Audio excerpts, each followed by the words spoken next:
Klik tombol berikut untuk mendapatkan update ilmu yang insya Allah bermanfaat.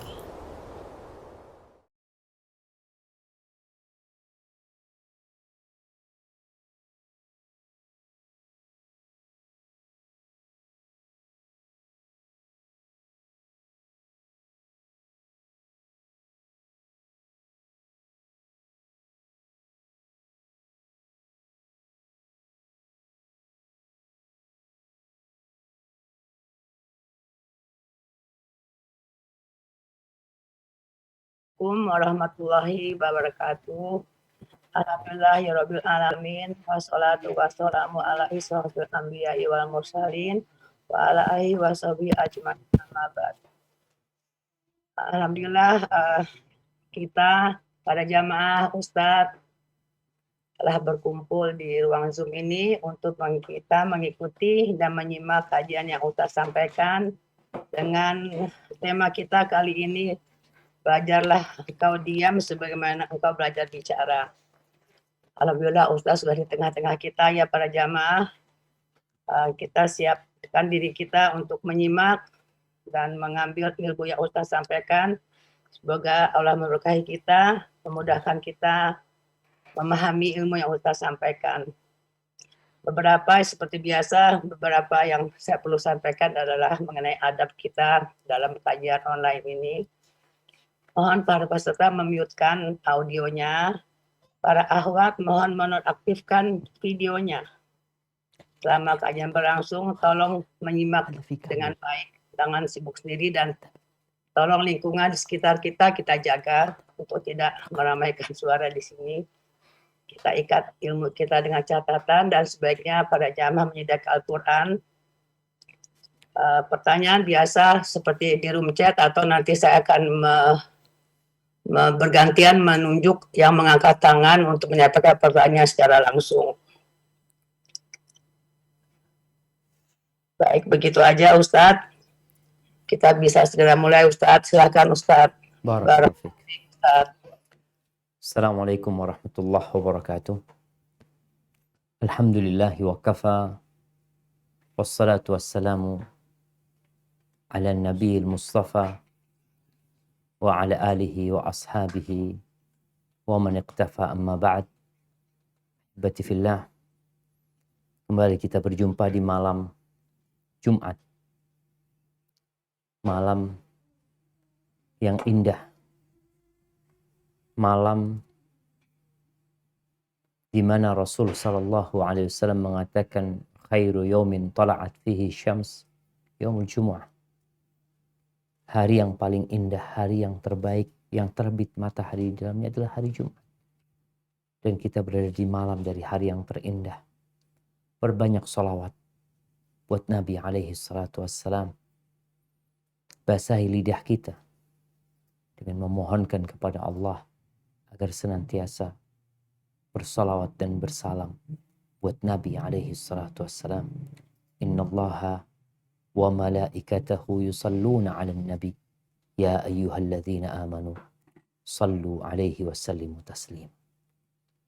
Amma ba'd, ahibati fillah, kita berada di zaman di mana semua orang tanpa terkecuali mereka dapat mengungkapkan isi hati mereka, baik itu lewat lisan atau tulisan, di mana seakan semua orang memiliki mimbar, memiliki mikrofon yang dengannya dia dapat berbicara semau dia.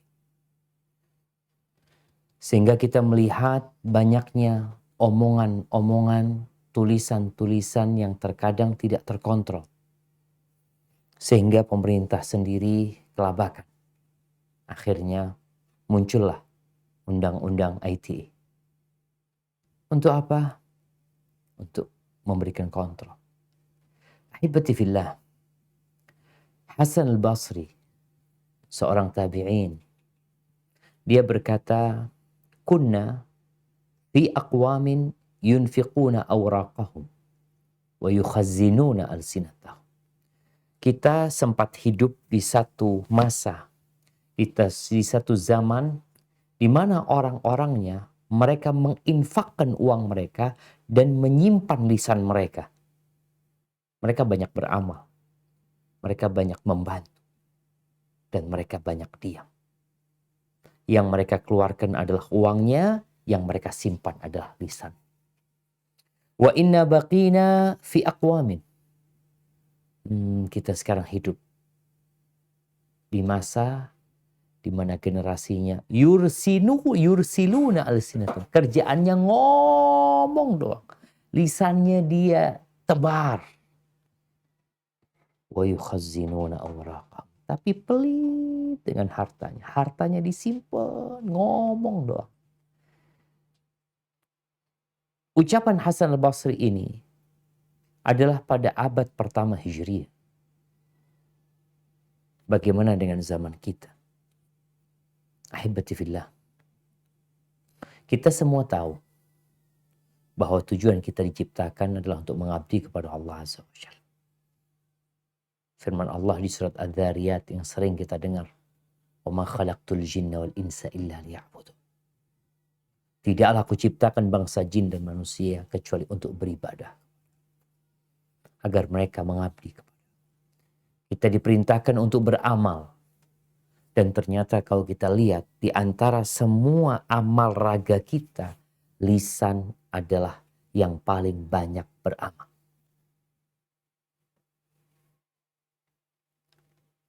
Dalam sholat, engkau bisa bedakan atau engkau bisa bandingkan berapa gerakan lisan dan berapa gerakan tangan. Berapa perbandingan antara gerakan lisan dengan gerakan kaki. Di setiap gerakan itu, lisan kita ikut bergerak. Allahu Akbar. Allahu Akbar. Belum yang kita baca dalam posisi kita ruku. Yang kita baca dalam posisi i'tidal. Yang kita baca lagi tatkala kita hendak sujud. Yang kita baca dengan lisan kita tatkala kita sujud. Tatkala kita duduk. Bahkan kalau kita lihat, salat itu dimulai dengan ucapan, diakhiri dengan ucapan. Bisa. Dimulai dengan Allahu Akbar, diakhiri dengan Assalamualaikum warahmatullahi wabarakatuh. Oleh karena itu, Rasulullah SAW bersabda tentang peran lisan ini. Idza asbaha ibnu Adam فَإِنَّ الْأَعْضَاءَ كُلَّهَا تُكَفِّرُ اللِّسَانِ.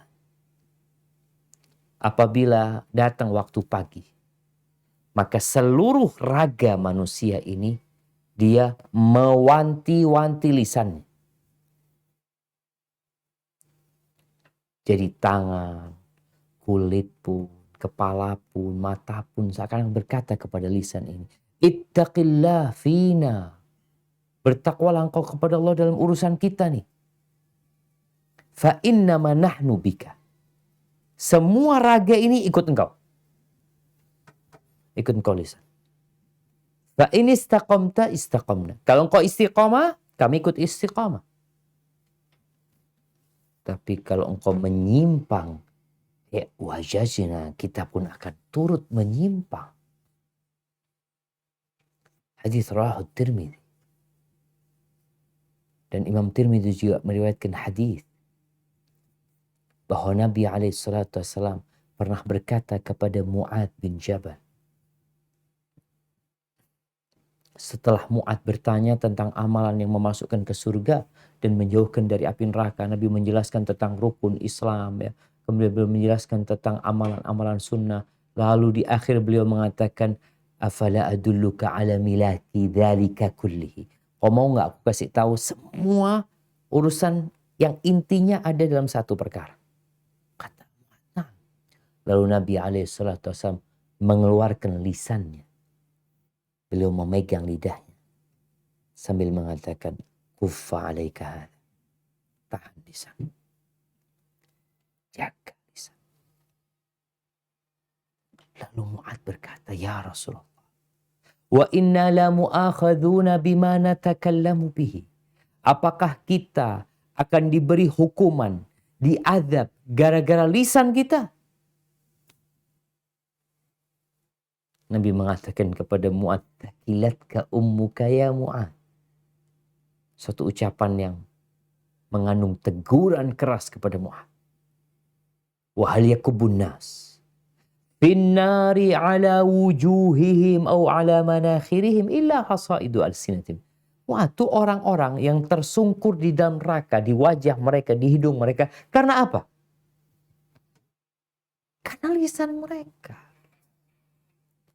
Maka kalau kita bicara, kita harus belajar diam sebagaimana kita belajar berbicara.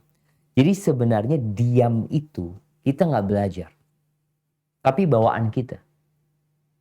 Bukankah kita keluar dari perut ibunda kita nggak bisa berbicara. Lalu kita diajarin berbicara. Diajarin ngomong, umma, abah. Diajarin ngomong, minta susu, mau minum air, ya, mau pipis. Diajarin kita ngomong. Ketika kita udah pinter ngomong, kita lupa untuk diam. Abu Zayyal rahimahullah ta'ala, beliau mengatakan, ta'allam samt kama tata'allamul kalam. Belajarlah engkau diam sebagaimana engkau belajar berbicara.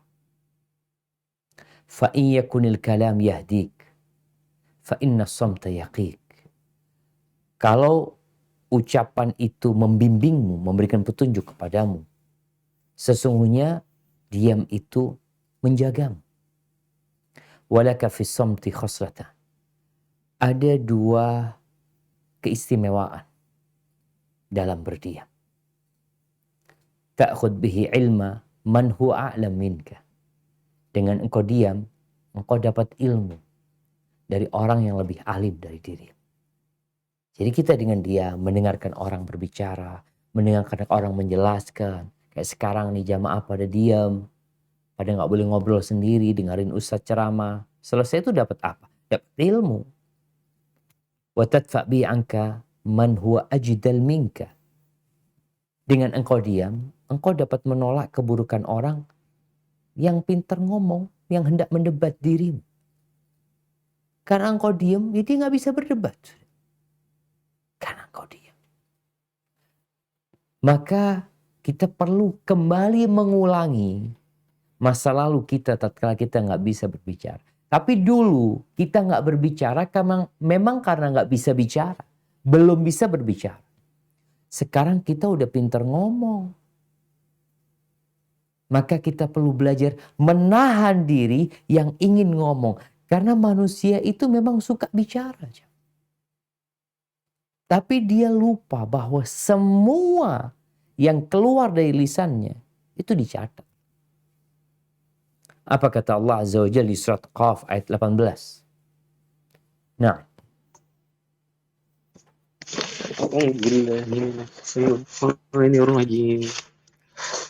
Ma yalfidhu min qawlin illa ladayhi raqibun atid. Tiada suatu ucapan pun yang diucapkannya melainkan ada di dekatnya malaikat pengawas yang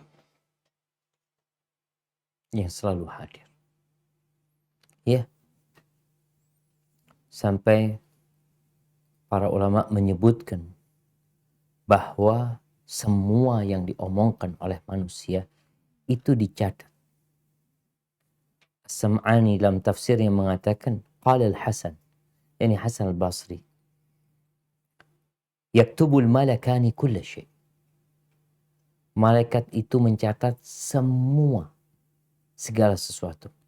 Hatta qawlahu li jariyatihi isqinil ma'. Sampai dia mengatakan kepada budaknya, ambilkan air buat aku, kasih aku air, ambilkan sandalku, berikan kepadaku pakaianku. Semuanya ditulis. Wa yuqal, dan ada yang mengatakan yuktab kullu syai' hatta safirahu bisyurbil ma'. Sampai suara dia minum air, itu pun ditulis. Allah Azza wa Jal mengatakan wa inna alaikum lahafidh. Ada bersama kalian malaikat-malaikat yang selalu mengawasin kalian. jagain kalian. Kiraman katibin, mereka malaikat-malaikat yang mulia dan mencatat. Kalau sekarang banyak orang tidak lagi berucap dengan lisannya, tapi dengan tulisannya, maka dia lebih mempersaksikan untuk dirinya apa yang dia perbuat. Ini loh tulisanmu. Mungkin kalau aku nggak ngomong itu, ini siapa yang nulis? Engkau yang menulis. Jadi sejatinya manusia tatkala berkomentar, tatkala menulis sesuatu yang terkadang membuat keributan tulisan dia itu, sejatinya dia sedang menulis di rapot dia sendiri. Yang kelak pada hari kiamat akan dikatakan kepada kita, Iqra kitabak, baca kitabmu. Ini loh tulisanmu. Kafa binafsikal yawma alaika hasiba. Cukup engkau yang mengaudit dirimu sendiri. Engkau yang menghisap dirimu sendiri. Ahibati fillah. Sebuah studi yang dilakukan di Amerika. Ya nggak tahu benar apa salah. Ana hanya menukil. Disebutkan bahwasanya seorang perempuan itu bisa mengucapkan dalam sehari 20.000 kata. 20.000 kata. Sementara laki-laki hanya 7.000 kata per hari. Subhanallah. Manusia suka ngomong. Tapi ternyata perempuan itu lebih banyak ngomong. Terus masalahnya apa? Allah menciptakan wanita berbeda dengan laki-laki. Wanita tuh dengan banyak ngomong, sejatinya itu bahan untuk mendidik anak-anak. Kalau seorang ibu yang diem aja, anaknya nggak bisa ngomong akhirnya. Tapi karena ibunya kalau gendong anaknya sambil dia ngomong, ini anaknya siapa ini? Aduh kok Ayu ini? Padahal anaknya sendiri. Siapa namanya? Ngomong dia, itu perempuan. Tapi kalau bapak-bapak kan memang jarang ngomong. Ibatifillah. Bayangin ya, kalau 20.000 kata, 10%-nya itu zikir. Berarti dia telah mengingat Allah 2.000 kali. Kita sehari baca subhanallah berapa kali yuk? Kalau kita baca, anggap kita 100 ya subhanallah, alhamdulillah. Terus Allahu Akbar 100 sekali sholat. Berarti kalau 5 waktu kita udah mengucapkan 500 kali. Belum zikir-zikir yang lain. Namun banyak manusia yang ternyata omongannya itu mayan fa'il. Gak berguna. Sekarang banyak acara di televisi itu acara ngomong. Ngomong, bas. Ngundang orang untuk ngomong. Ngomong ke timur, ke barat, ke utara, ke selatan. 1,5 jam, 1 jam. Ketawa-ketawa, TV ini, TV itu. Apa nggak sadar mereka bahwa ada malaikat yang mencatat semua ucapan mereka? Dan Allah Azza wa Jalla di surat An-Nisa ayat 114 mengingatkan manusia agar mereka hati-hati kalau ngomong. Apa kata Allah Azza wa Jalla? Di surat An-Nisa ayat 114. Nah. A'udzu billahi minasyaitonir rajim.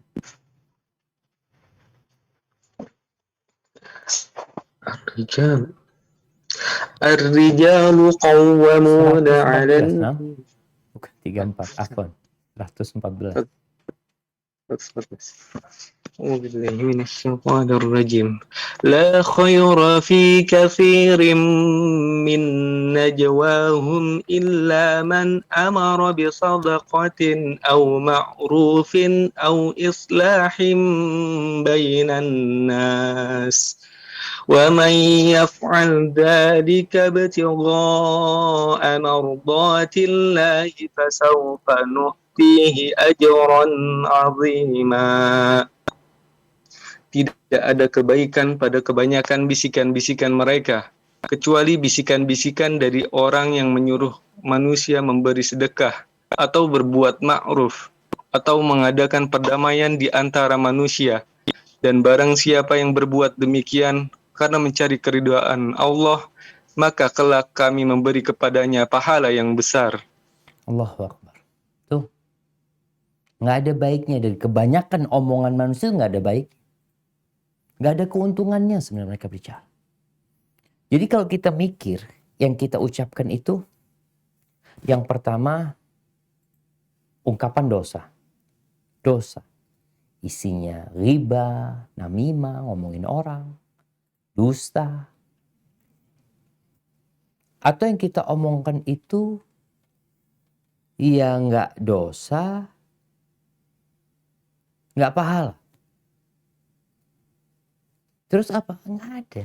Omong kosong. Terus yang ketiga, ada yang omongan itu berpahala. Mana yang kita lakukan sebenarnya? Kadangkala orang ini habis Isya. Kenapa Nabi SAW melarang? Beliau membenci. Beliau membenci ngobrol ba'dal Isya. Karena orang setelah Isya itu, dia bisa ngobrol. Mau di rumah, mau di kafe, mau di mana. Dari ba'dal Isya sampai tengah malam. Kalau dia mulai ngobrolnya dari jam 8 sampai jam 12 malam, 4 jam dia ngomong. Yang terkadang omongan dia gak ada guna. Maka Allah sebutkan kecuali kalau yang diobrolkan itu bicara tentang sedekah, bicara amar ma'ruf nahi mungkar, bicara ya duduk rapat seakan-akan untuk bicara tentang masa depan, untuk memperbaiki hubungan antara orang-orang yang tidak bertegur sapa, itu baru omongan yang berguna. Umar bin Khattab radhiyallahu ta'ala anhu mengatakan, "Man kathura kalamuhu, kathura saqatuhu." Barang siapa yang banyak ngomong, banyak salahnya. Hitung aja. Semakin sering kau majelis, kumpul sama teman-teman, ngobrol, semakin banyak salah. Tapi kalau orang mau ngomong itu jaga, dia tahan dirinya. Dia mikir dulu, kira-kira yang ana sampaikan ini berpahala buat ana atau enggak? Manfaat buat ana apa tidak? Jangan-jangan ana ngomong buat orang sakit hati. Nabi SAW mengarahkan manusia untuk lebih banyak diam daripada berbicara. Bahkan dalam hadis yang diriwayatkan Imam Bukhari dan Muslim, beliau mengatakan, "Man kana yu'minu billahi wal yaumil akhir falyaqul khairan aw liyasmut." Barang siapa yang beriman kepada Allah dan hari akhir, hendaklah dia berbicara yang baik atau diam. Jadi orang diam itu tanda beriman dengan Allah dan hari akhir. Jadi kau ingin tahu orang ini beriman enggak ya sama Allah dan hari akhir? Coba engkau lihat. Ngomongnya baik enggak? Tuh ngomongnya kasar, kotor. Yang menunjukkan keimanan dia kepada Allah dan hari akhir lemah sekali. Karena orang yang yakin omongan dia dicatat, yakin omongan dia akan disidangkan nanti, omongan dia dapat menyeret dia ke neraka. Kalau dia yakin dengan hal itu, dia akan tahan diri. Sekarang aja di Indonesia dengan adanya undang-undang ITE itu, mulai orang-orang ngomongnya nggak sembarangan. Mulai takut dia. Karena dia tahu ada yang dilaporkan, bahkan ada yang masuk penjara. Ada yang ditahan. Bagaimana dengan persidangan akhirat yang akan ditegakkan? Maka tanda-tanda orang beriman kepada Allah dan hari akhir, ngomongnya baik atau dia diam. Kalau dia nggak punya bahan yang untuk diobrolkan, maka dia diam. Dan nasihat buat teman-teman yang kadang-kala masih suka ngobrol, tolong engkau menjadi pembuka majelis itu dengan kebaikan. Jadi kalau awal ngobrolnya, biasanya kan mereka memang nggak ada bahan yang mau diobrolkan. Tahu-tahu, ayo duduk ke rumah. Atau di mana, ngobrol, ketemu di sana, ngopi ini itu. Biasanya mereka memang nggak ada bahan. Mau ngobrolin apa nggak ada. Maka apa yang menjadi awal pembukaan, biasanya itu yang akan diobrolkan. Maka tatkala engkau ada di tengah-tengah majelis itu, mulailah dengan kebaikan. Sehingga obrolan itu semuanya tentang kebaikan. Dan Nabi SAW bersabda dalam hadis yang diriwayatkan Imam Ahmad, man somata najah. Barang siapa yang diam, dia bisa berbicara tapi dia tahan diri. Selamat tuh orang. Kenapa? Ya orang kalau sudah banyak ngomong banyak salah. Dan kita lihat bagaimana Rasulullah SAW. Beliau manusia terindah yang pernah ada di muka bumi ini. Bagaimana gaya hidup beliau dalam urusan berbicara. Yang kita yang mengaku sebagai umatnya, iya, contoh Nabi SAW. Jangan cuma ngomong doang. Aku cinta sama Nabi. Simak ibn Harb berkata kepada seorang sahabat, Jabir bin Samurah. Dia kepingin bertanya, kepingin tahu gimana sih hidupnya Nabi SAW. Kunta tujalisu Rasulullah SAW. Apakah engkau duduk bersama Nabi SAW? Bayangin ya, tabi'in ini gak pernah ngeliat Nabi, dia ngeliat para sahabat.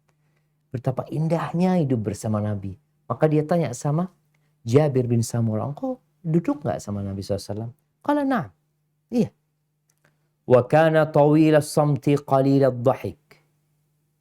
Beliau orangnya itu panjang diamnya. Sedikit tertawa. Wa kana ashabuhu yadhkuruna 'indahu asy-syi'r wa asya' min umurihim. Dan biasanya sahabat-sahabat cerita ya tentang syair-syair, tentang urusan-urusan mereka. Fayadhakun. Sahabat ketawa. Bagaimana Nabi SAW? Wa rubbama tabassam. Nabi mungkin beliau cuma tersenyum. SAW. Hadis rawahu Ahmad. Dan kata Aisyah radhiyallahu taala anha, nih seorang istri yang hidup mendampingi suami bertahun-tahun sehingga dia tahu dengan suami. Apa kata Aisyah tentang suaminya? Radhiyallahu taala anha, anna an-nabiy sallallahu alaihi wasallam kana yuhaddithu hadithan law addahu al-'ad la ahsa. Nabi SAW tuh kalau lagi ngobrol sama para sahabatnya, cerita sama para sahabatnya, beliau tuh omongannya bisa dihitung. Jadi kalau ada orang yang mau ngitung berapa kalimat yang Nabi ucapkan, bisa dia menghitung. Ini menunjukkan sedikitnya omongan Nabi SAW dan semua omongannya bermanfaat.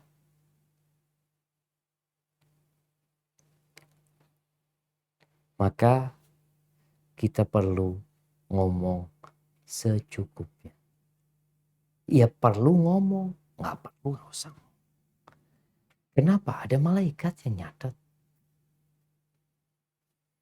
Abdullah bin Mas'ud radhiyallahu taala anhu mengatakan, wa iyyakum wa fudulal kalam. Bihasabir rajul an yablugha hajatahu. Kalian itu jangan ya ngomong terlalu banyak gitu. Ngomong perkara-perkara yang kalian nggak ada perlunya. Hindari hal itu. Kenapa? Cukup engkau ngomong yang hajatmu tersampaikan. Jadi kalau lagi ngobrol sama teman-temannya, ya ngomonglah yang hajatnya orang itu tahu maksudnya antum. Nggak usah bertele-tele ngomongnya. Kenapa? Menghindari kesalahan. Apa kata Anas bin Malik radhiyallahu ta'ala? Kalau kita melihat nih, para sahabat itu mengajarkan kepada para tabi'in, kepada generasi yang selanjutnya, agar mereka menjaga lisan mereka, agar mereka belajar diam sebagaimana mereka belajar berbicara. Anas bin Malik mengatakan, la yattaqillaha 'abdun haqqa tuqatihi hatta yakhzina min lisani. Orang itu tidak akan sampai ketakwaan yang maksimal, ketakwaan yang sebenarnya, sampai dia menjaga lisannya. Di surat Ali Imran ayat 102 yang sering kita dengar khatib Jumat membacakan ayat ini. Dan Nabi SAW biasa membacakannya dalam khutbatul hajah. Ya ayyuhalladzina amanu ittaqullaha haqqa tuqatihi wa la tamutunna illa wa antum muslimun. Wahai orang-orang yang beriman, bertakwalah kepada Allah dengan sebenar-benarnya takwa dan jangan mati kecuali dalam kondisi Islam. Orang gak akan sampai kepada puncak ketakwaan sampai dia menjaga lisan. Dia tahan, dia diam, gak ngomong terus ya. Kadang-kadang kita lihat di grup itu ada yang rame terus. Nulis ini, ngomong ini. Yang kalau kita lihat ke atas, fulan ini ngomongnya semuanya gak ada manfaatnya. Mayanfa. Omong kosong yang boleh jadi mengandung unsur dosa. Humaid ibn Hilal, seorang tabi'in, mendapatkan nasihat dari Abdullah bin Amr bin As. Sahabat nih kasih nasihat kepada generasi selanjutnya. Dhar ma lasta minhu fi syai'. Tinggalkan kau yang gak ada perlunya. Tinggalkan. Yang kau gak ada butuhnya sama urusan itu. Wala tantik fima la ya'ni. Jangan ngomong yang tidak ada gunanya buat engkau. Wakhzin lisanaka kama takhzin darahimak. Simpan lisanmu sebagaimana engkau menyimpan uang. Di mana kita simpan uang? Di berangkas besi. Di dompet. Kita taruh di tempat yang tersembunyi. Jaga lisanmu seperti kau menjaga. Kenapa? Karena kita akan dihisap dengan apa yang kita ucap. Hudzaifah ibnul Yaman, seorang sahabat Nabi, dia mengatakan, innal kalama bisab'ati aghlaq. Omongan itu melalui proses 7 kunci. Ada 7 kunci sampai jadi omongan. Yang pertama apa? Idza kharaja minhu kutib. Kalau sudah keluar, ditulis. Idza lam yakhruj, lam yuktab. Kalau belum keluar, nggak ditulis. Jadi ada 7 kunci nih. Kalau sudah keluar, ya udah ditulis. Tapi kalau belum, masih di tengah, nggak jadi, maka nggak ditulis. Yang pertama, al-qalb. Hati. Orang tuh kalau ngomong, dari hatinya dia ngomong. Karena lisan ini gayungnya hati. Dari hati akan keluar ke tenggorokan. Lewat amandel nih. Lewat sana. Itu yang kedua. Yang ketiga, al-lisan. Lisan itu sendiri. Kemudian yang keempat dan kelima adalah langit-langit. Mulutnya. Makanya orang kalau sumbing itu sulit dia berbicara. Kemudian kedua, bibir. Kalau sudah keluar, tapi masih, orang kan ngomong kan mesti buka mulut dia. Buka kedua bibir. Tapi kalau masih belum keluar, belum bicara. Artinya prosesnya panjang sebenarnya. Maka orang yang berakal, sebelum dia mengucapkan, maka dia akan berpikir dengan hatinya. Allahu Akbar jamaah. Kita perlu menjadi muslim yang bersahaja. Kita perlu muslim yang sebenarnya. Karena jangan sampai engkau menjadi penyebab agama yang indah ini tercoreng. Gara-gara omongan. gara-gara bikin status yang tidak tepat. Gara-gara membuat pernyataan yang sejatinya seharusnya kau tidak melakukan hal itu. Menyakitin banyak orang. Yang Rasul Shallallahu Alaihi Wasallam beliau bersabda dalam hadis yang diriwayatkan Imam Tabrani, afdhalul mu'minina islaman, orang Islam yang paling mulia siapa? Man salimal muslimun min lisanihi wa yadihi. Yang orang Islam lainnya selamat dari lisannya dan tangan. Dia nggak nyakitin orang dengan lisan. Tidak. Bagaimana cerita sahabat kepada Nabi SAW tentang seorang wanita. Taqumul lail, tasumun nahar, wa tatasaddaq. Nih orang sholat malam, rajin sholat malam. Tekun puasa sunnah. Dan suka bersedekah. Tapi masalahnya dia itu di lisannya itu pedes kalau ngomong. Tu'dhi jirana. Suka menyakiti tetangga. Apa kata Nabi SAW? La khair. Nggak ada baiknya nih perempuan. Iya finnar. Di neraka tempat. Gara-gara apa? Gara-gara nggak belajar diam. Ada perempuan yang ember ya. Ngomong. Yang kadang kala membuat tetangganya sakit hati. Dan dia nggak peduli dengan itu. Malaikat peduli. Malaikat mencatat. Mungkin kau tidak peduli. Mungkin kau menganggap biasa. Tapi malaikat akan mencatat. Bahwasanya omonganmu telah membuat tetangga-tetanggamu tersakiti hati. Terus gimana cara kita belajar diam? Ini poinnya. Terus gimana saat supaya kita ini, ya tadi, kita belajar diam sebagaimana belajar berbicara.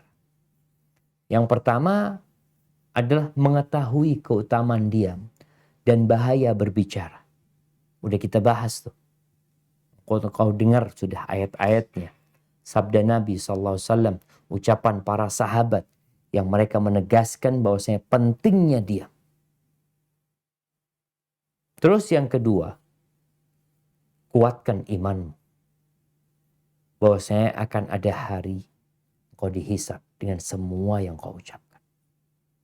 Sehingga keimanan ini menjadi motor penggerak engkau untuk diam. Mau ngomong, ini omonganku kira-kira dicatat di timbangan kebaikan atau keburukan. Maka kalau sudah engkau sampai ke titik itu, insya Allah engkau akan dapat menahan ucapan. Yang ketiga, menggunakan lisan ini untuk berzikir. Dalam sebuah athar disebutkan la tukthirul kalam bi ghairi dzikrillah. Engkau jangan banyak bicara selain dengan berzikir kepada Allah. Fa inna kathratal kalama bi ghairi dzikrillah qaswatun lil qalb. Kan orang kalau sudah banyak ngomong, yang omongannya tidak mengandung zikir kepada Allah, maka hatinya akan keras. Wa inna ba'dan nas minallah al-qalbul qasi. Orang yang paling jauh dari Allah adalah orang yang hatinya keras. Maka perbanyak zikir. Kata Nabi SAW, ad-dunya mal'unatun mal'unun ma fiha. Dunia ini terkutuk. Dunia ini terlaknat. Dan semua yang di dalamnya ikut terlaknat. Kecuali apa? Illa zikrullah. Kecuali mengingat Allah. Wa ma wala. Dan ketaatan-ketaatan lain. Wa aliman au muta'alim. Dan orang yang alim yang mau belajar. Dan dia belajar. Kemudian ketika engkau hendak kumpul sama teman-temanmu. Engkau perlu mempersiapkan bahan. Mau ngobrolin apa sih? Diundang kawan-kawan nih. Yuk bismillah. Majelis di rumah. Ngobrol kita yuk. Aku traktir ini dan itu. Engkau coba berpikir. Mau ngobrolin apa? Tanya. Kalau ternyata nggak ada yang mau diobrolin, nggak ada dah, duduklah ngobrol apa aja. Lebih baik kita menghindar. Tapi kalau memang yang diomongkan itu sesuatu yang berguna, silahkan jamaah. Kemudian tatkala duduk, ngobrol di sana, dan ternyata ada obrolan yang dimurkai oleh Allah Azza wa Jalla. Apa sikap kita? Diam? Di sini engkau berbicara.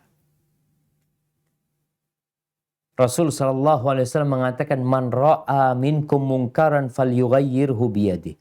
Barang siapa di antara kalian melihat kemungkaran, hendaklah dia merubah dengan tangannya. Dia rubah dengan tangannya. Nggak mampu, maka dengan lisannya. Ini saatnya engkau berbicara. Tatkala melihat kemungkaran terjadi, tahu-tahu ini ghibain saudaranya, berburuk sangka sama saudaranya, menuduh saudaranya melakukan perbuatan dosa. Apa yang seharusnya dia lakukan? Dia rubah dengan lisannya. Kasih tahu. Kadangkala kita jamaah membiarkan kesalahan itu terjadi. Disinilah engkau berbicara. Ketika ada manfaatnya, engkau berbicara. Enggak ada engkau diam. Ketika engkau tidak mampu ingkar mungkar dengan lisanmu, engkau membenci kemungkaran itu dengan hatimu, tapi konsekuensinya engkau harus tinggalkan tempat itu. Tinggalkan tempat itu. Kenapa? Karena Allah udah gak ridho dengan adanya kemungkaran yang terjadi lalu engkau mendiamkannya. Kemudian ahibati fillah. Ketika selesai ngobrol sama teman-teman kita, jangan lupa untuk membaca doa kafaratul majlis. Yang mungkin di situ ada omongan yang kurang berguna, omongan yang tidak seharusnya diucapkan. Karena doa kafaratul majlis itu bukan untuk selesai kajian ya. Bukan. Tapi untuk selesai ngomong. Selesai kita kumpul sama kawan-kawan kita. Ingatkan kalau mau pergi, jangan lupa baca doa kafaratul majlis. Bukan ucapan yang dipimpin bersama. Enggak, setiap orang mengucapkannya. Dengan lisan yang penuh dengan keyakinan dengan hatinya. Dia memohon kepada Allah Azza wa Jal. Subhanakallahumma bihamdika. Asyhadu an la ilaha illa anta astaghfiruka wa atubu ilaih. Dia menyucikan Allah, memuji Allah, bersyahadat bahwa tiada yang berhak disembah kecuali Engkau. Aku memohon ampun kepadamu dan bertobat.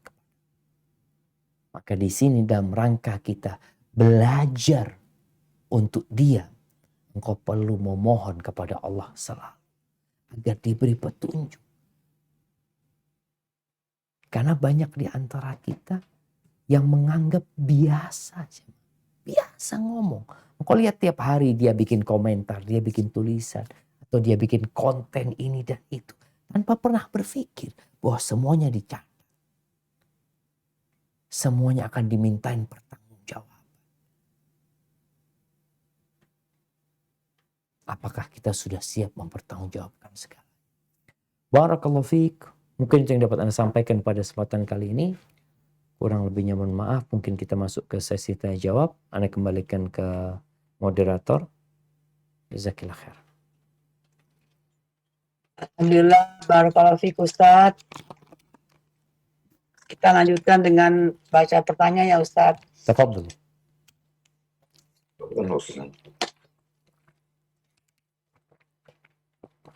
Ustaz, ini dari bikin daftarnya.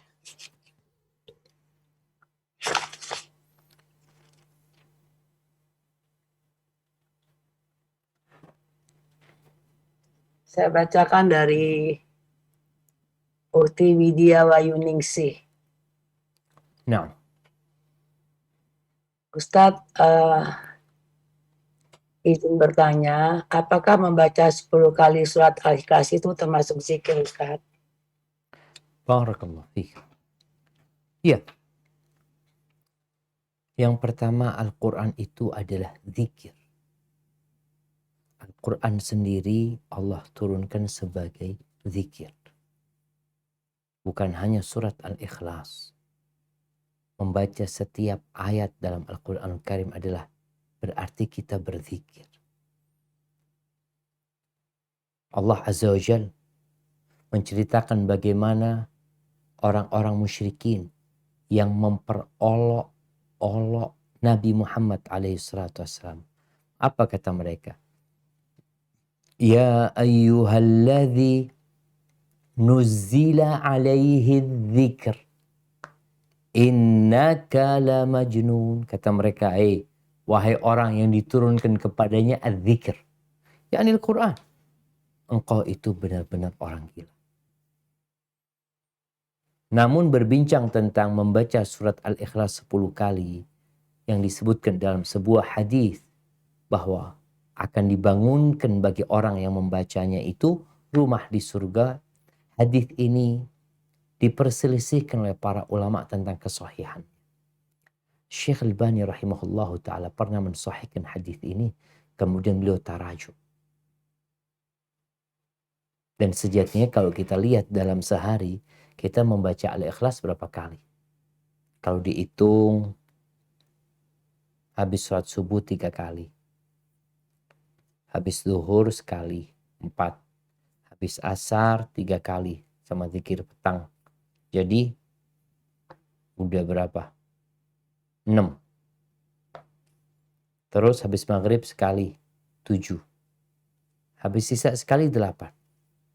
Terus sebelum tidur, 3 kali kita baca. Udah berapa? Udah 11 kali kira-kira kita membaca. Hanya saja kita perlu membaca zikir itu dengan menghadirkan hati kita.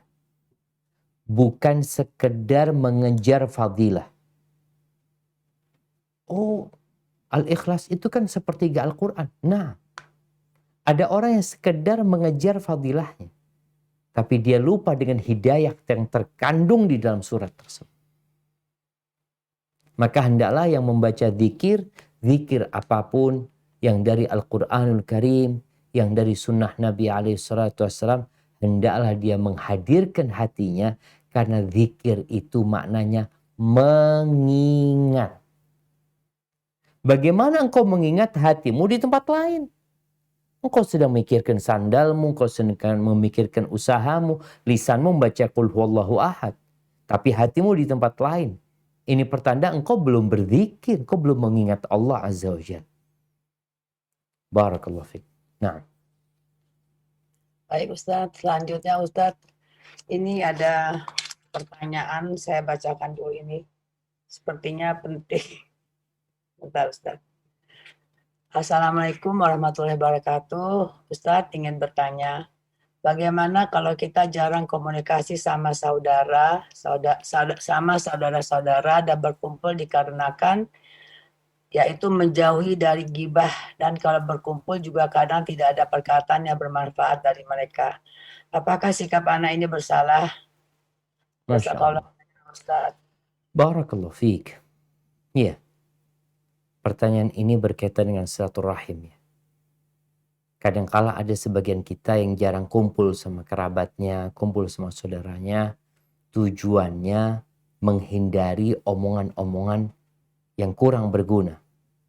Tadi disampaikan, kalau engkau kumpul sama keluargamu, sama kerabatmu, jadilah engkau orang yang pertama membuka majelis itu dengan omongan yang bermanfaat. Mungkin kalau bicara urusan dunia, oh ternyata habatus sauda itu manfaat banget ya.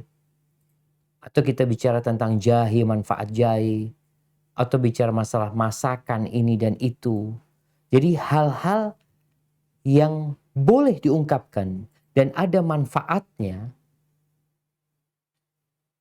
yang menjadi pembuka majelis tersebut. Kalau engkau udah tahu, aku kalau datang ke sana Ustaz, aduh ngomongin orang adanya Ustaz. Jadi males mau kumpul sama saudara. Maka engkau perlu datang sesekali, tapi engkau yang memulai majelis tersebut. Tapi yang kedua, kita menghindar dari majelis-majelis yang memang berisikan dosa atau omong kosong yang tidak berguna, boleh, tapi jangan memutuskan silaturahim. Silaturahim itu nggak harus kita duduk, ngobrol, kumpul, nggak harus. Nabi SAW mengatakan, Bullu arhamakum walau bisalam. Basahi rahim kalian, walaupun sekedar ucapkan salam aja sama mereka. Membasahi tali silaturahim. Dan silaturahim itu bisa dengan berbagi. Kau nggak kumpul sama mereka, engkau bikin makanan, masak, kirimkan kepada mereka. Supaya mereka tahu engkau peduli sama mereka. Kemudian ahibati fillah, kita kadang-kala memang perlu hadir di majelis-majelis seperti itu dalam rangka amar ma'ruf nahi mungkar. Tapi kalau nggak mampu, ya konsekuensinya kita harus mengingkari dengan hati dan meninggalkan majelis tersebut. Barakallahu fiikum. Barakallah Ustaz. Selanjutnya dari Ummu Hafiz Ustaz. Bismillah, Assalamualaikum warahmatullahi wabarakatuh Ustaz. Izin bertanya, bagaimana caranya menghadapi tetangga yang kurang baik karena mereka suka memusuhi keluargaku.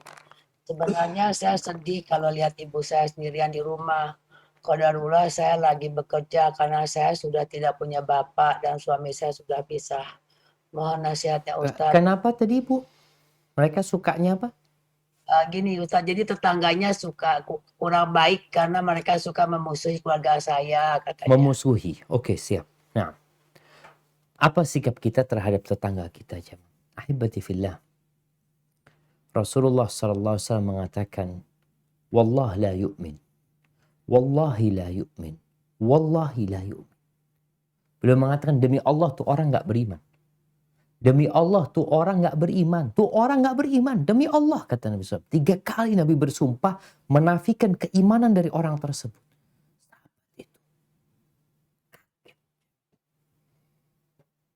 Mereka mengatakan, man ya Rasulullah. Siapa orang yang gak beriman itu?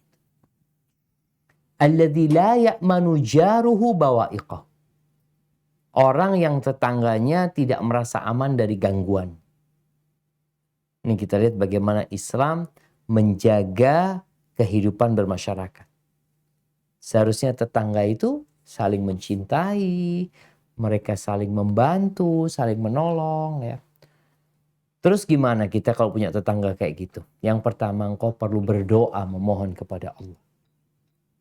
Nabi SAW itu berdoa mengatakan, Allahumma inni a'udzubika min jarisu fi daril muqam. Fa inna jarul badwi yatahawwal. Ya Allah, aku berlindung kepadamu dari tetangga yang buruk di tempat tinggal. Karena kalau tetangga badui itu bisa berubah nantinya. Orang badui itu kan nomaden.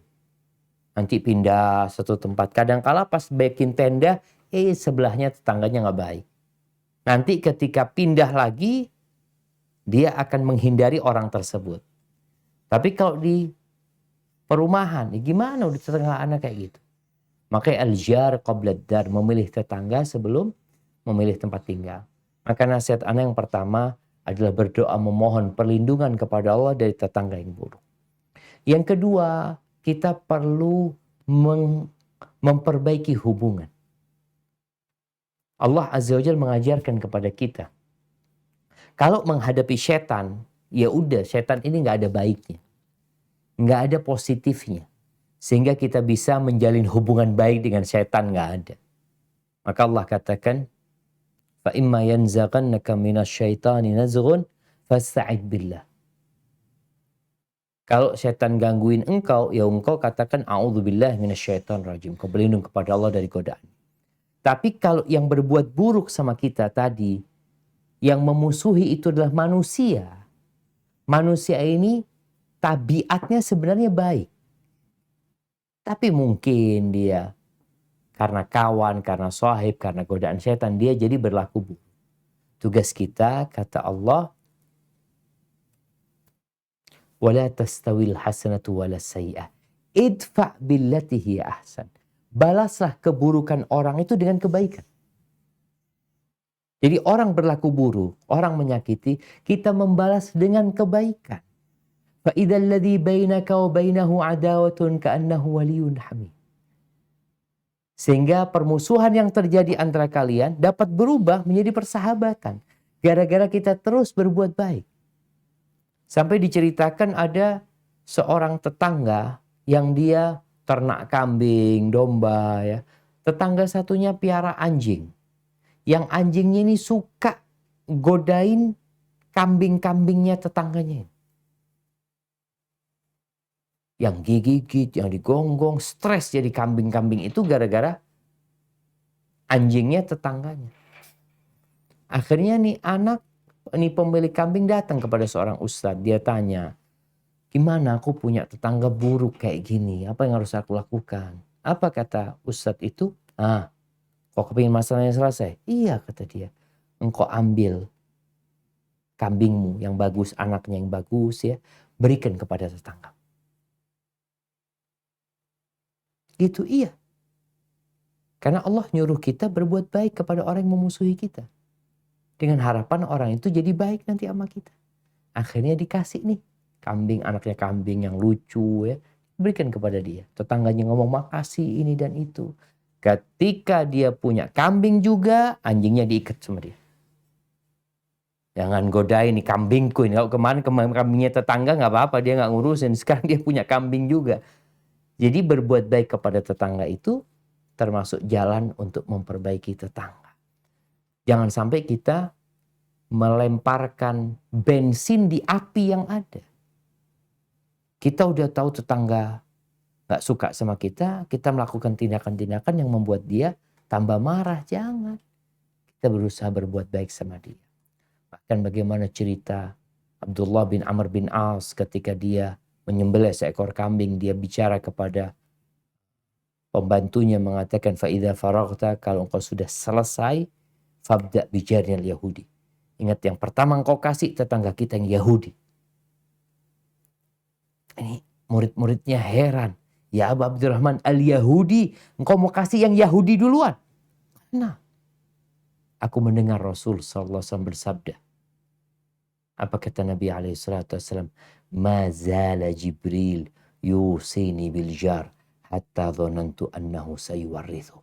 Jibril itu terus ngasih nasihat sama aku agar berbuat baik kepada tetangga sampai aku mengira tetangga itu akan mendapatkan warisan. Barakallahu fiik. Tapi barakallah Ustadz. Selanjutnya dari Ummu Zaifah. Assalamualaikum Ustadz. Bagaimana kalau kita sering memanggil anak-anak kita dengan panggilan-panggilan tertentu? Misalnya anak soleh, anak yang baik, anak pintar, dan lain-lainnya Ustadz. Apakah diperbolehkan Ustadz? Masya Allah. Barakallahu fiik. Iya. Ahibati fillah. Yang dilarang itu Allah mengatakan wala tanabazu bil alqab. Jangan memberikan gelar-gelar yang buruk. Itu yang dilarang. Tapi kalau kita memanggil mereka dengan panggilan-panggilan yang indah, maka itu diperintahkan. Oleh karena itu nanti pada hari kiamat orang itu akan dipanggil dengan nama terindah dia. Rasulullah SAW bagaimana beliau memanggil istrinya, ya muwaffaqah, wahai yang mendapatkan petunjuk. Memanggil Aisyah radhiyallahu ta'ala anha dengan panggilan itu. Jadi panggilan-panggilan yang baik itu akan menumbuhkan optimisme di diri anak-anak itu. Tapi kalau anak itu dipanggil, yang nakal sini, mana yang nakal tuh? Sini yang nakal. Jangan. Tapi panggil yang pintar, yang soleh. Karena panggilan itu adalah doa. Apalagi buat perempuan ya, hati-hati para perempuan ini. Yang memang salah satu penyebab wanita banyak di neraka itu gara-gara lisannya. Yukthirnal la'an. Perempuan itu banyak memaki. Dia sakit hati dikit, anak-anaknya nggak benar, karena kalau omongan-omongan buruk yang keluar dari lisannya. Hati-hati. Biasakan engkau berbicara yang baik. Kalaupun marah kepada anakmu, maka ucapkan untuk dia Allah yahdi. Allah yahdi. Mudah-mudahan kau dapat petunjuk. Karena sejatinya yang kita ucapkan akan jadi doa. Kalau keburukan yang ditakutkan nanti jadi keburukan. Sampai ada sebuah ungkapan yang mengatakan ihdar lisanaka an taqula fatubtala innal bala'a muwakkalun bil mantiq. Hati-hati engkau kalau ngomong. Jangan sampai engkau ngomong nanti engkau dikasih ujian ya hasil omonganmu sendiri gitu. Barakallahu fiik. Nah, Baik Ustaz, baik. Selanjutnya Ustaz, sebelum saya teruskan, Ustaz bisa kira-kira berapa pertanyaan lagi Ustaz? berapa mungkin? 5 pertanyaan lagi. Ya, baik Ustaz. Dari Duhita Belia. Assalamualaikum warahmatullahi wabarakatuh Ustaz. Waalaikumsalam warahmatullahi wabarakatuh. Apakah apabila kita berbicara di makam seseorang yang meninggal tersebut dapat mendengarnya Ustaz? Saya sering meminta izin, restu dan ridho dari seseorang yang sudah meninggal tersebut. Namun saya juga tidak lupa untuk mendoakannya. Begitu Ustaz. Silakan. Masya Allah. Barakallahu fikum. Naam. Ahibati fillah. Kalau berbicara dengan orang mati, sejatinya kita itu tidak akan dapat memperdengarkan mereka omongan kita. Ada kondisi-kondisi khusus.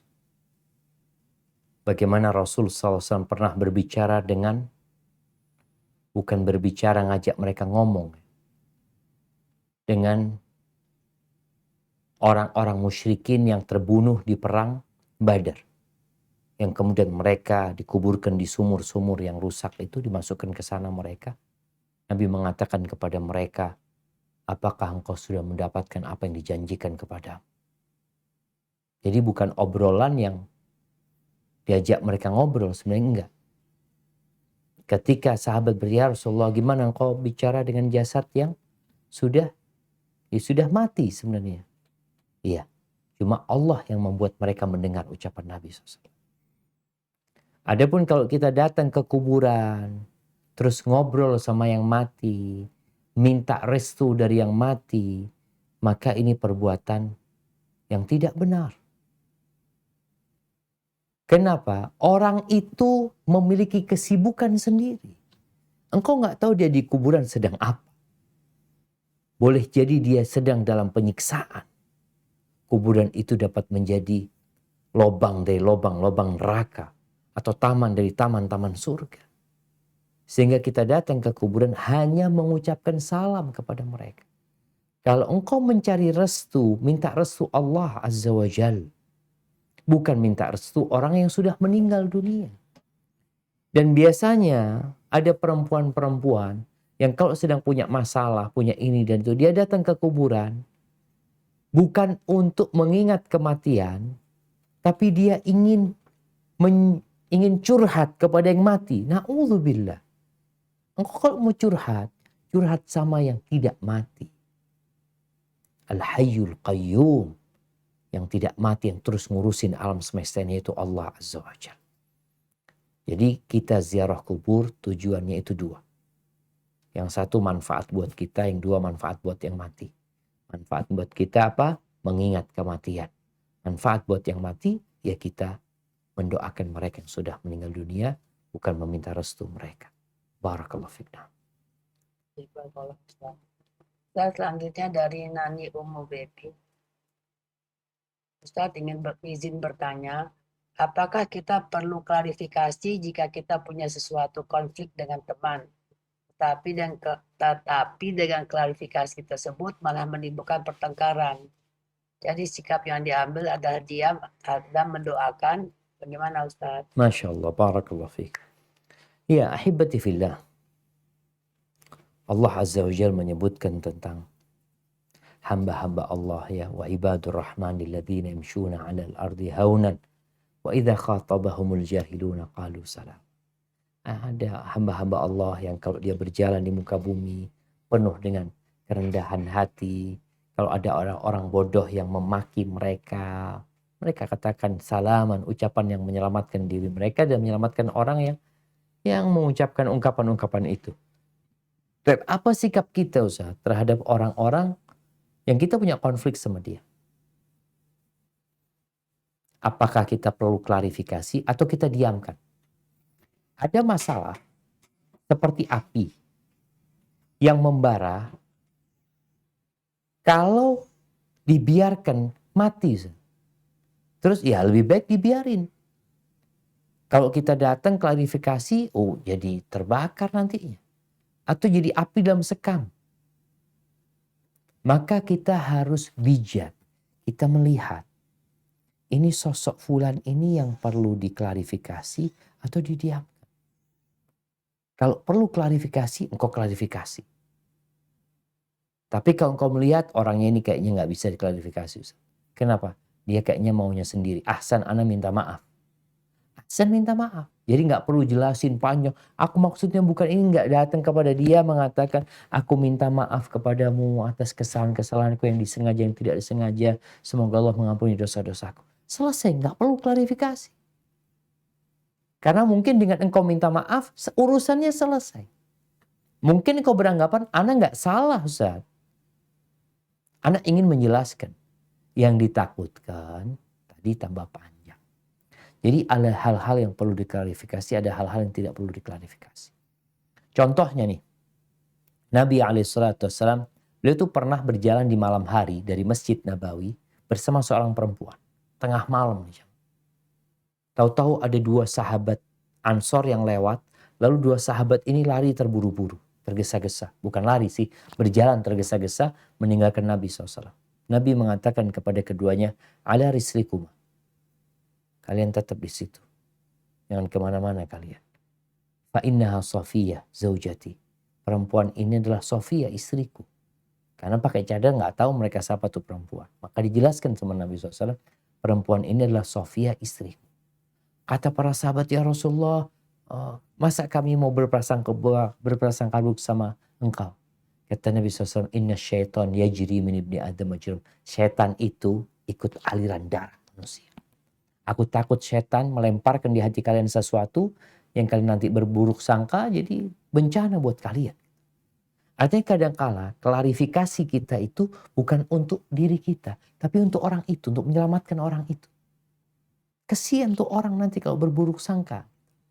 Tapi ada hal-hal yang kita tahu enggak, fulan nih ya kayaknya sehari 2 hari aja panas, habis itu selesai. Atau boleh jadi kita nggak klarifikasi secara langsung, tapi kita minta tolong kawan kita untuk nyampaikan kepada dia maaf kita, baru kalau nanti sudah adem, udah dingin, baru kita datang.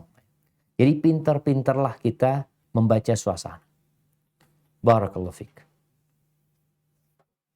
Kalau Ustadz, selanjutnya dari Nabila. Ustadz, saya dan suami baru menikah 3 bulan dan saat ini kami sedang long distance marriage. Suami S2 di luar negeri dan saya di Jakarta. Sebelum suami saya pergi, ayah saya berpesan pada suami agar saya bisa tinggal di rumah orang tua. Nah, mertua saya, katanya ayah dari suami, juga berpesan agar saya bisa bebas memilih tinggal di mana. Sejujurnya saya jauh lebih suka tinggal di rumah orang tua saya karena merasa lebih bisa mewujudkan birrul walidain. Rumah mertua sangatlah sunyi dan tidak banyak interaksi. Saya sadar seharusnya saya juga dapat birrul walidain di rumah mertua dan membuat rumahnya berwarna, tapi saya sesekali lelah. Jadi ini Ustadz, dia meminta pencerahan dan saran dari Ustadz bagaimana untuk bisa berlaku adil tinggal di rumah orang tua atau di mertua sementara suami belajar S2 di luar negeri. Begitu. Masya Allah. Karena kalau dibaca cukup panjang. Barakallahu fiik. Siap. Nah, mahibati fillah. Jadi seorang anak, baik laki-laki atau perempuan, mereka memiliki kewajiban berbakti kepada kedua orang tua. Sebelum menikah dan sesudah menikah. Hanya saja ketika dia seorang wanita, maka dia terikat dengan suaminya. Di mana dia tidak boleh keluar rumah, meninggalkan rumahnya kecuali dengan izin suami. Dalam kondisi seperti sekarang ini, Alhamdulillah kalau suami memberikan kebebasan. Maka ana rasa ini jadi kesempatan buat dirimu untuk dapat berbakti kepada kedua orang tuamu. Kesempatan. Tapi di sisi lain engkau ingin berkhidmat kepada suami dengan cara berbakti kepada mertua. Maka mungkin sesekali engkau dapat datang ke tempat mertua. Kalau dikatakan tadi kondisi di rumah mertua itu sunyi senyap. Bagaimana engkau hadir menerangi rumah mertua. Yang kata Nabi SAW mengatakan, Nawiru buyutakum bis salati wa qiraatil Qur'an. Terangi rumah kalian. Bukan dengan lampu LED, bukan dengan lampu gantung, bukan dengan lampu sorot. Terangi dengan apa? Dengan sholat dan baca Al-Quran. Jadi mungkin engkau bisa sesekali datang ke mertua, apalagi mertua juga memberikan kebebasan, ya mertuamu juga tidak memaksamu untuk tinggal sama dia. Bahkan dia ingin engkau bebas, engkau mau kemana. Jadi ana rasa engkau perlu tetap memanfaatkan waktu berbakti kepada orang tuamu, tapi sesekali engkau khususkan waktu untuk dapat ke tempat mertua. Mungkin juga mertua bisa mendapatkan hidayah dengan engkau berada bersama dia, melihat menantu yang rajin dan taat beribadah ya. Dan semoga engkau juga sabar ditinggal sama seorang suami. Barakallahu fiik. Kalau Fik Ustadz, Ustadz ini ada pertanyaan ke WA saya, tapi ini masalahnya kayaknya perlu bantuan Ustadz. Siap. Begini Ustadz, ini bahasanya juga. Ustadz, bagaimana sebegitu eratkah kaitan sabar dan menjaga lisan Ustadz? Saya mendapat perlakuan yang tidak adil dari menantu saya. Saya pikir saya ingin tanyakan, tapi saya takut terjadi keributan antara anak dan menantu saya. Saya tidak mau itu terjadi karena saya sangat sayang pada mereka. Subhanallah. Saya simpan saja dan saya tahan saja di hati saya sampai saya berharap suatu hari kelak saya bisa melupakannya. Tapi Ustadz, sesekali kalau teringat lagi saya masih sangat sedih Ustadz. Bagaimana dengan situasi hati saya seperti ini Ustadz? Saya tidak mau mereka ribut, tapi kok saya seperti tidak ikhlas. Masih sedih bila mengingat ini. Mohon pencerahan dan nasihat Ustaz. Masya Allah. Subhanallah jamaah. Itu ungkapan hati seorang ibu. Bagaimana sayangnya ibu itu sama anaknya. Gak ingin anaknya itu ribut. Dia tahu menantunya mungkin kurang baik. Menantunya pernah menyakiti hatinya.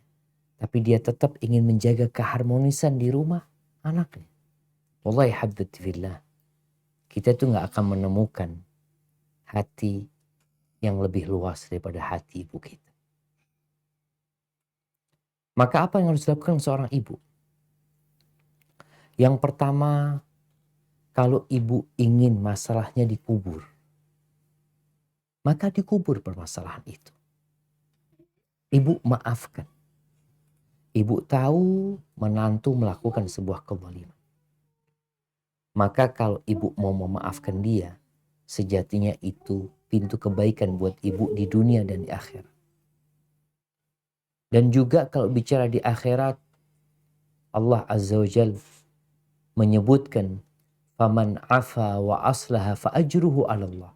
Barang siapa yang memaafkan dan memperbaiki, maka pahalanya Allah yang nanggung. Maka sakit hati ibu yang ibu sudah memaafkan kelakuan menantu itu akan menjadi pahala yang besar.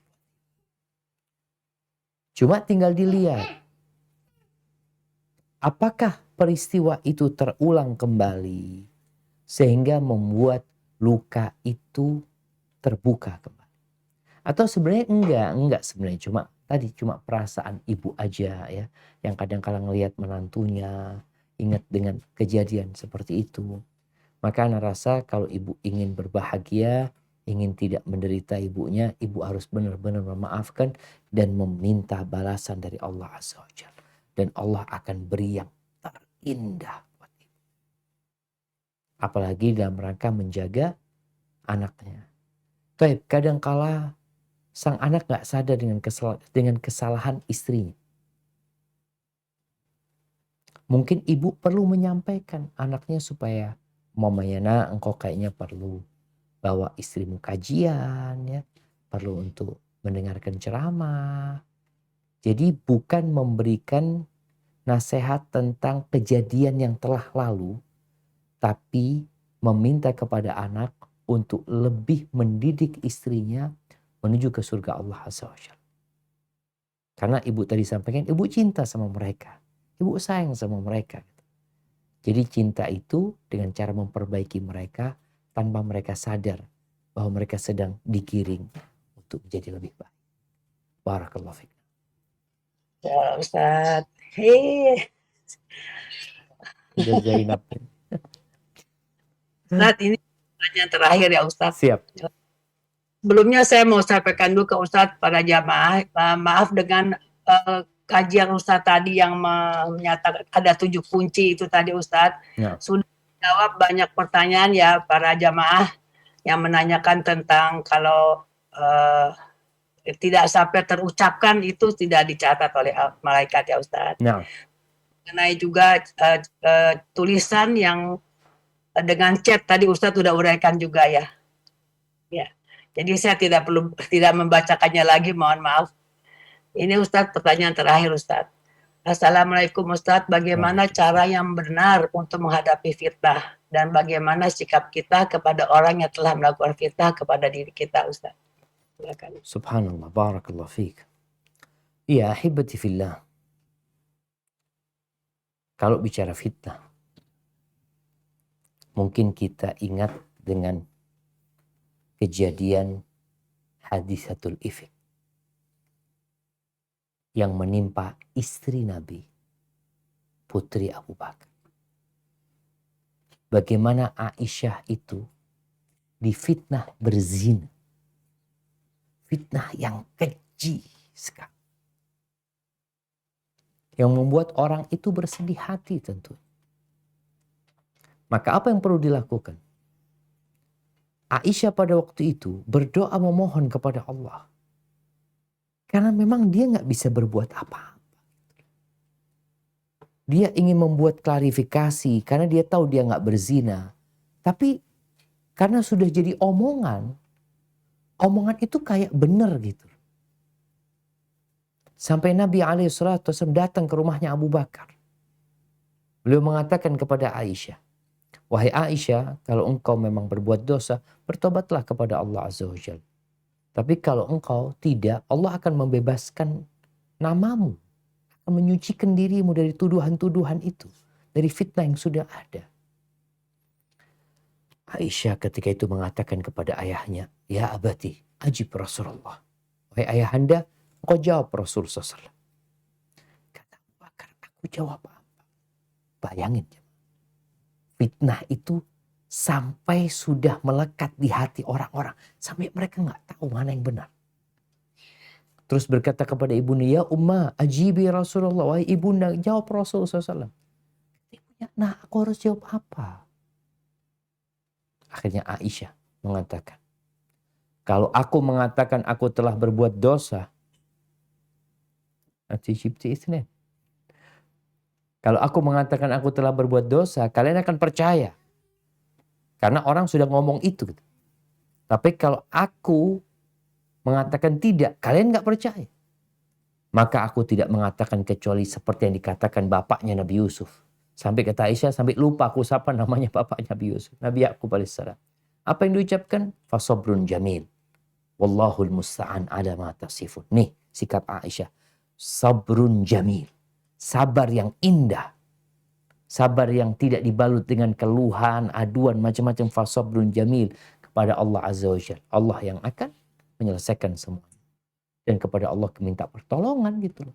Atas apa yang kalian telah lakukan. Jadi selain tadi memohon kepada Allah, berdoa, bersabar ya. Ummatun nadiki. Jadi buat yang tadi difitnah, maka mungkin sikap yang utama adalah bersabar ya. Pasti kebenaran itu akan nampak.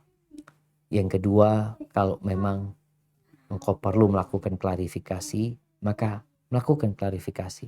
Sampaikan kepada orang-orang yang dapat menerima informasi dari engkau. Ketika engkau punya bukti yang dapat disampaikan, maka hal itu engkau sampaikan. Tapi ketahuilah, boleh jadi fitnah yang menimpamu itu adalah untuk menghapuskan dosa-dosamu dan mengangkat derajatmu. Maka bersabarlah, ada yang lebih indah daripada dunia ini. Itu yang dapat Anda sampaikan, kurang lebihnya mohon maaf, yang benar dari Allah Azza wa Jal, yang salah dari diri Anda pribadi, Allah dan Rasulnya terbebaskan dari kesalahan itu. Anda kembalikan ke moderator, jazakillah khair. Amin. Alhamdulillah Ustadz, jazakallah khairan Ustadz, wa barakallahu fiik. Telah selesai kajian Ustadz malam ini. Semoga insya Allah kita bertemu lagi bulan depan ya Ustadz, dengan tema yang ditentukan kemudian. Siap. Barakallahu fikum. Assalamualaikum Ustadz. Waalaikumsalam warahmatullahi wabarakatuh. Subhanallah.